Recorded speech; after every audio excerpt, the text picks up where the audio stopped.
Caio, tenho aqui uns pontos mais importantes que foram sancionados pelo presidente e o que foi que ele vetou. É o projeto anticrime. Do pacote anticrime. E vamos comentar aqui, tem 11 pontos aqui que eu quis botar. O primeiro é sobre a legítima defesa. Que o texto do pacote anticrime, ele incluiu 2 incisos sobre agentes de segurança pública, ampliando a legítima defesa àqueles que estivessem em conflito armado e prevenissem agressão, e aos oficiais que prevenissem agressão em casos com reféns. Então, quando um policial, um agente de segurança pública, está em conflito armado, a legítima defesa já é estendida a ele. Se ele acaba matando ou uma... Esse foi aprovado. Isso foi aprovado. Foi sancionado pelo Jair Bolsonaro. Tanto o conflito armado, quanto caso que tiver refém. Não, isso é importantíssimo. Pois é importantíssimo, porque muitos policiais têm medo de trocar tiro com bandido por causa justamente da legislação. E tem muitos policiais que respondem. Pois é. Porque o Ministério Público entende que deu um tiro a mais no bandido. Eu não sei se você se lembra. Deu um tiro errado. Não sei se você se lembra o caso da Eloá. Você lembra desse caso? Não sei se foi no Rio de Janeiro, foi em São Paulo. Um sequestro da Eloá que durou dias. Que o ex-namorado sequestrou ela e uma amiga. E passou acho que uns 3 dias com ela em cárcere. E ele ia pra fora da janela e falava que ia matar a Eloá. Sim, lembro. Que no final acabou que a polícia tentou invadir e ele matou a menina. Verdade, lembro. Nesse caso, que eu me recordo bem, vários momentos da negociação, não esqueci o nome do cara, que é o namorado dela, do bandido, ele botava a cabeça pra fora pra falar com a polícia. E 21 vezes, isso foi caso de inquérito policial, foi provado, o atirador de elite disse, ele está na mira. Posso atirar? Posso atirar? E um atirador de elite, quando diz isso, ele tem a segurança de que ele só vai atirar no bandido. Sim. 21 vezes ele falou isso e o comandante da polícia não deixou, justamente com medo dessa parte da legítima defesa de terceiros, né? Isso. Que ele estaria ali salvaguardando a vida da Eloá. Então 21 vezes o comandante não deixou ele atirar. Justamente porque não tinha esse artigo, esse inciso no Código Penal que protege o policial. Então casos como aquele não vai mais acontecer, porque aquilo foi um absurdo. O cara passou acho que foram 3 dias com a Eloá e no final acabou matando a menina. Então, para conflito armado e agressão a refém, isso vai ter a legítima defesa. O segundo ponto, Caio, é aquela da excludente de licitude, que não passou.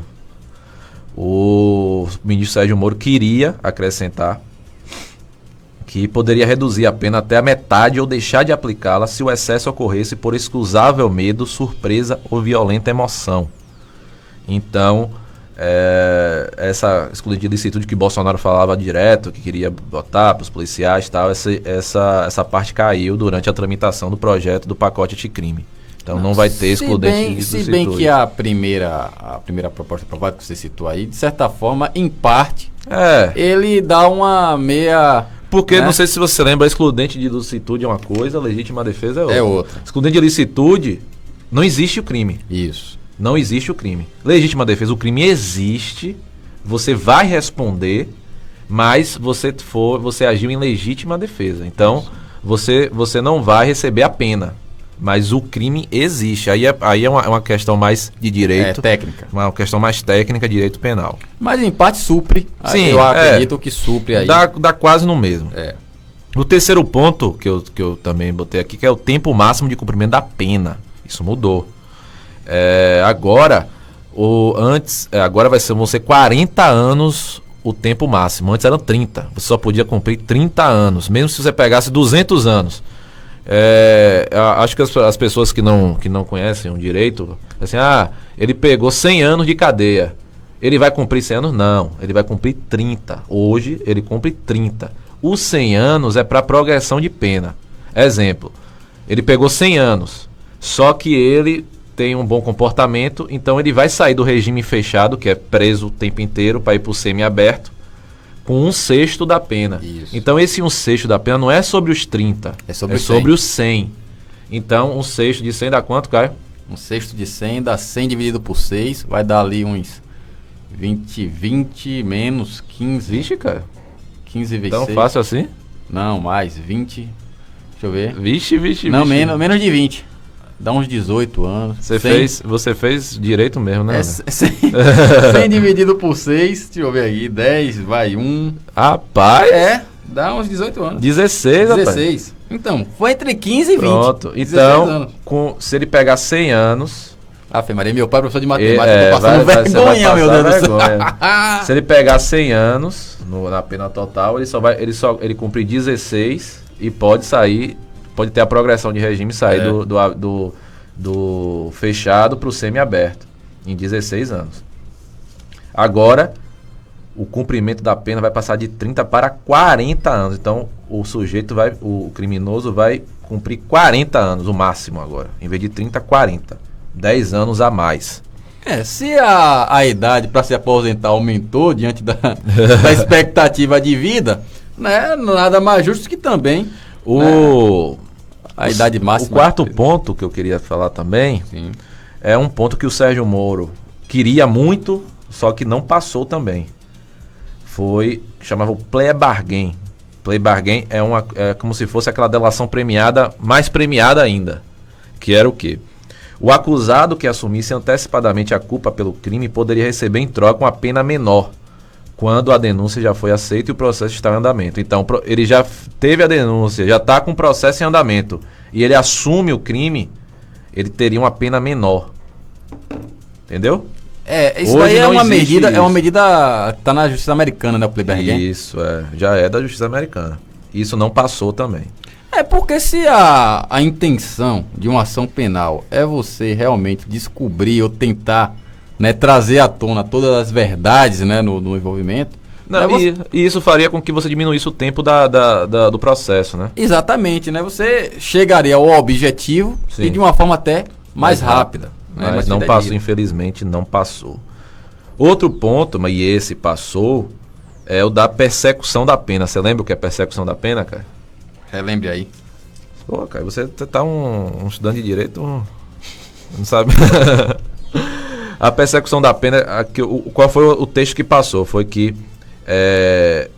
vai existir um acordo de não persecução penal aplicado a infrações penais sem violência e com pena mínima de 4 anos. Então, as infrações sem violência e com pena mínima de 4 anos não vai ter a persecução penal. O que é persecução penal? Persecução penal é a soma do inquérito policial com o processo penal. Persecução penal é o inquérito feito pela polícia, mas o processo feito pelo judiciário. Então, quando forem crimes sem violência e com pena mínima de 4 anos, vai ter um acordo que não vai existir essa dobradinha, essa persecução penal. E essa medida passou. Bolsonaro vetou só que não pode haver, que não a persecução não possa ocorrer nos casos de crimes de improbidade administrativa. Nos crimes de improbidade administrativa terá sim a persecução penal. Terá o inquérito e terá o processo penal. Outro ponto que caiu foi a prisão em segunda instância. Mas por que caiu? Porque está tendo uma PEC tramitando no Congresso. As duas, né? Uma que muda o Código de Processo Penal e a outra que a PEC muda a Constituição e o projeto de lei muda o Código de Processo Penal. Outra medida foi o juiz de garantias, que é essa que está dando o que falar pra caramba. Esse juiz de garantia. Foi incluída no Congresso pelo deputado Marcelo Freixo, e o Bolsonaro não vetou, que é um juiz que atua durante a fase de investigação do processo. Você lembra da persecução penal? Persecução penal é o inquérito. Então é o juiz que vai atuar também no inquérito policial. Isso. Até o oferecimento da denúncia. Ele não julga e a ideia é evitar acusações de parcialidade, como está acontecendo com o Sérgio Moro. O Sérgio Moro tem lado, aí condenou Lula. Então vai ser basicamente o processo penal acusatório vão ter 2 juízes. Um para acompanhar as diligências da polícia, de tudo isso, a produção de provas, e o outro para julgar.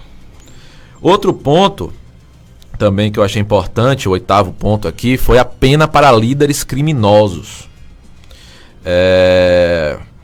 O projeto, a lei que vai passar é que líderes de facções começassem a cumprir a pena em prisões de segurança máxima e proibir a progressão ao preso que ainda tivesse vínculo com a organização.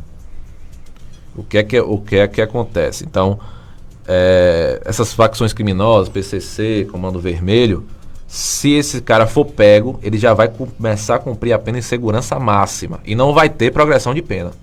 Claro. Isso, cara, não sei se você lembra, é uma teoria chamada direito penal do inimigo. Sim. É um operador do direito lá, muito antigo, não sei se é do século XIX, chamava Guter Jacobs. Ele dizia que algumas pessoas eram inimigos do Estado. E aqui eu acho que esse trechinho aqui do Sérgio Moro, eu acho que ele ele leu esse Guter Jacobs. Essa teoria influenciou muito os Estados Unidos, né? Sim, muitos Estados Unidos. Então, líderes criminosos, ou seja, pessoal de facção e tal, vai ter a pena em segurança máxima desde o início e sem progressão de pena. Não vai poder ter um 6º, nada disso. Ele vai cumprir os 40 anos, se ele for pegar a pena máxima, vai cumprir os 40 anos mesmo. Não vai sair para nada. Nem para semiaberto, nem para aberto. O 9º ponto seria a saída temporária. Essas saidinhas que tem. Você falou também. Suspenso. Isso foi suspenso. Não vai ter mais direito à saída temporária. O condenado que cumprir pena por praticar crime hediondo com resultado morte. Então essas Suzane von Richthofen, que acabou de sair aí, saidinha de Natal... Jatobá, Matsunaga, não vão sair mais. Crime hediondo com resultado morte, não vai ter mais essas saidinhas. É o 9º ponto. O 10º ponto é o Banco Nacional de Perfil Balístico, que isso é importantíssimo. É uma criação do banco para melhorar a investigação de crimes. É como se fosse uma força-tarefa só para investigar esses crimes que têm arma de fogo. Para você tentar perseguir de onde veio essa arma, de quem é essa arma, se é de uma facção criminosa, se não é. Então, vai criar esse Banco Nacional de Perfil Balístico para ter uma maior... vai ser mais rápido, né? Você chegar a... Claro, é igual o banco DNA, né? Isso, até é isso mesmo, é parecido com o banco DNA, só que vai ser o DNA da arma, né? E o 11º ponto é a permanência de presos perigosos. Vai ampliar a permanência para 3 anos renováveis quando solicitado pelo juiz de origem e se persistir os motivos que o determinarem. O preso pode passar até 360 dias em estabelecimento federal de segurança máxima renovável quando solicitado pelo juiz. Então agora, ao invés dos 360 dias, vão ser 3 anos. Olha aí. A permanência de presos perigosos. Isso acompanha, né, a questão da dificuldade que a justiça muitas vezes tem de terminar lá o processo de forma rápida, né? Sim. Às vezes a gente tem a necessidade de postergar e a lei limita, né, a 360 dias. Eu só achei, a única coisa aqui que eu vi como um ponto que não caiu bem foi o tal do juiz de garantia. Esse juiz de garantia não vai dar certo.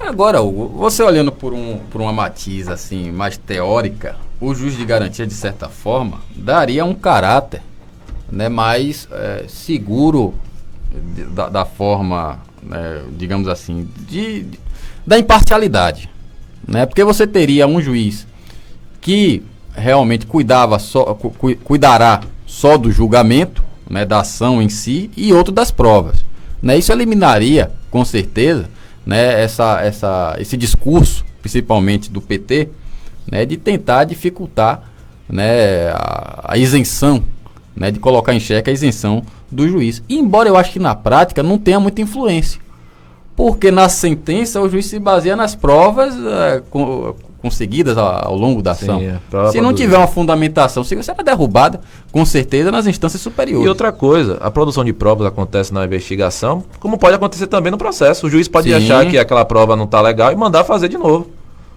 Então, para mim, é uma medida que não vai, na prática, isso não vai acontecer. Só vai acontecer em comarcas que tenha vários juízes. O que é difícil, o que é raro. 40%, como a gente deu a notícia ontem, 40% das comarcas só tem um juiz. Sim. Então, essa medida aí do juiz de garantia, para mim, não vai dar certo. Isso não vai, na maioria dos casos, não vai ser julgado por 2 juízes. E vai ser uma coisa meio que aquele negócio para inglês ver, né? Verdade. É uma medida jabuticaba, só tem no Brasil. Então, infelizmente o presidente não vetou, mas vamos ver o que é que vai dar, né?